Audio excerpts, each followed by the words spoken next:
week on Country Report. Spring is busting out all over, especially at Barry's Hatchery. A White Lake power project that's really worth a damn. And a woman who's talked her way to the top of her profession. Hello again, everyone, and welcome to Country Report. These are auction notices. Now, they're not as interesting as the ones that I remember seeing, the ones with the old-fashioned print that people collect these days. I guess times change over the years.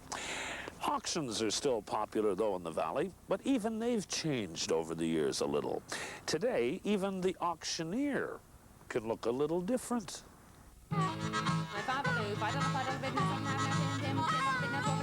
12 and a half, 12 and a half, now 15, 15, 15, now 17 and a half, 17 and a half, would you go 17 and a half, 70, that's less than $1 a piece, I think, 17 and a half, now 20, Meet Carrie Hands, auctioneer.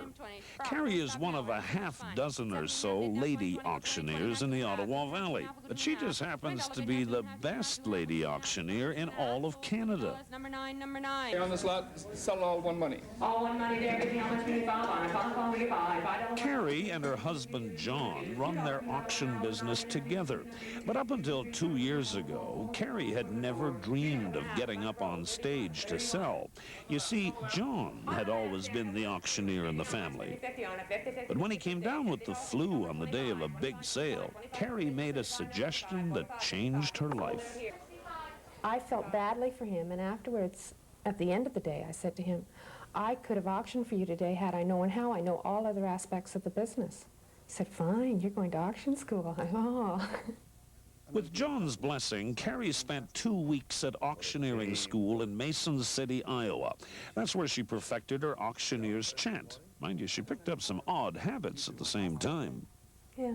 You chant in the shower. Yeah, in the morning. As soon as I get up, I'll go through the water coming and the soap flailing, and you're going to etc. This is true. Yeah, doing drills, scales, and tongue twisters. And it warms you up, especially, I always do it the day of a sale. Like this morning I was in the shower at 6 o'clock doing chants. Crazy house, eh? Well, it's not so crazy when you realize that this family has auctioneering in its blood. You see, Carrie is carrying on a family tradition that began with John's father. Back in the 1950s, the name Clayton Hands was synonymous with auctioneering in the Ottawa Valley.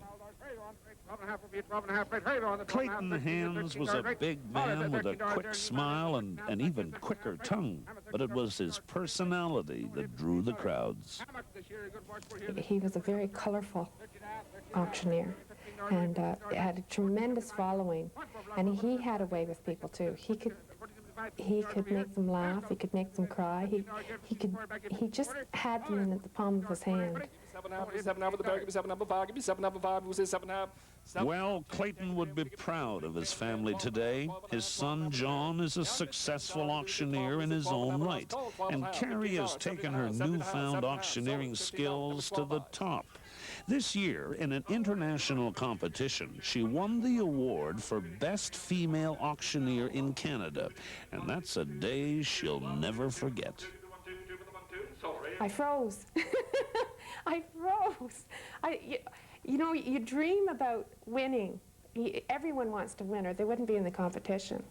And you dream about winning, but, well, I didn't think I could. John was convinced I could. He's my biggest fan. And when they announced Carrie Hands, I just sat there. That's my name. Well, that's what I dreamed, but is this a dream or is this really happening? Carrie's son, Jason, couldn't believe it either. He was a little skeptical of Mum becoming an auctioneer in the first place. So when Carrie came home with her award, Jason had to see it for himself.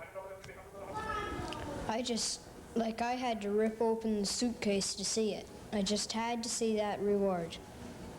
And when I saw it, I thought it would be a great big trophy. But in other words, it was just a little plaque, but she's still a Canadian champion, and I'm proud of that. Well, both Jason and his dad have a right to be proud of Carrie's accomplishment. After all, she's only been an auctioneer for 2 years. John believes that Carrie's voice is part of her success. I think she's got a really good voice. It's really, sometimes she really doesn't have to use a mic, it's so strong. And she can shout it out just as loud as any man can. $3, we get 3 each, you put them in 3, sold out there, $2, number 73, down at the back. Now, being a good auctioneer means knowing how to read your audience. To the untrained eye, this is just another face in the crowd. But Carrie has almost a sixth sense when it comes to spotting a bidder. Sometimes you know that someone's going to bid. You have a feeling they're looking at you. And quite often, I'll look right at the person. For some reason, you just zero in on that person, you look at them, and they put their hand up. Now, the method and style of each bidder is often as different as the people themselves. You'll see anything from a barely noticeable nod of the head to a fairly obvious two-handed approach. They'll wink at you. I like that. Wink back. One man raises his eyebrows when he bids. He raises his eyebrows. Another man will stand like this. And you have to pick that up. There's all kinds of different ways, and you have to get used to it. It's easier after you've worked with your crowd for a while because you get to know where the bidders are and what form of bidding they're going to use. 15, now 20, 20. But Carrie has more than just a good eye. She has a special empathy for the people whose lifelong personal possessions are going across the auction block. They're never going to see those things again that they've sat on, or they've watched their TV, or they've listened to that radio, or they've drank out of that favorite cup and saucer. And that you really have to keep that in mind. And I think it's really important to be a good auctioneer. You have to keep that foremost in your mind. 25, we get 25. Well, the people who come to see Carrie in action know that she's got all the qualities that make a good auctioneer. Ernie Salmon will attest to that.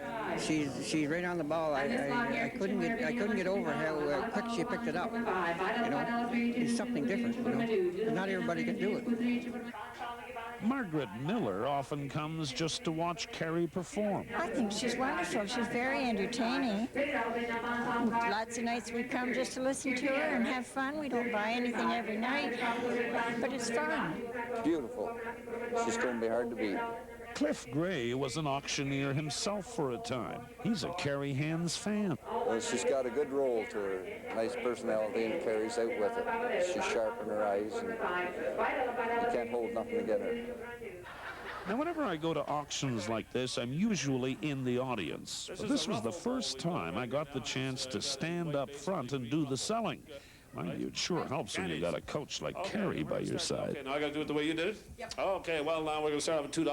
Now I'm looking for $2. If I get $2 down here, and I'm looking for $3. $3 totaling at $2 totaling. How am I doing so far? I got $3 down here, now $3 I'm looking for, there's a $4, I'm looking for $5. I'm looking for $5, we got $5 down here, right now $5, I'm looking for number 6, we got a 6 over here, we got a real heavy competition going on, but I got never seen like this in my life. All right, we got number 6, now we got $6, holding a $6, we got $7, number 28, you're wonderful, number 28, I love you, don't move. This is the last call, now my God, I might be over and done with, and sold to the man with the mustache. What number are you? Well, I think I'll leave this auctioneering business to the experts like Carrie. Every kitchen should have one. I don't know what I'd do without mine. And you know, if her father-in-law Clayton could see her now, I bet you he'd say that Carrie Hands is a chip off the old auction block. $40. Sold out there, $35, number 61. But first, there may be double jeopardy as the men of Bravo Company embark on a mission with an overly gung-ho new sergeant on tour of duty. Next. In the city below.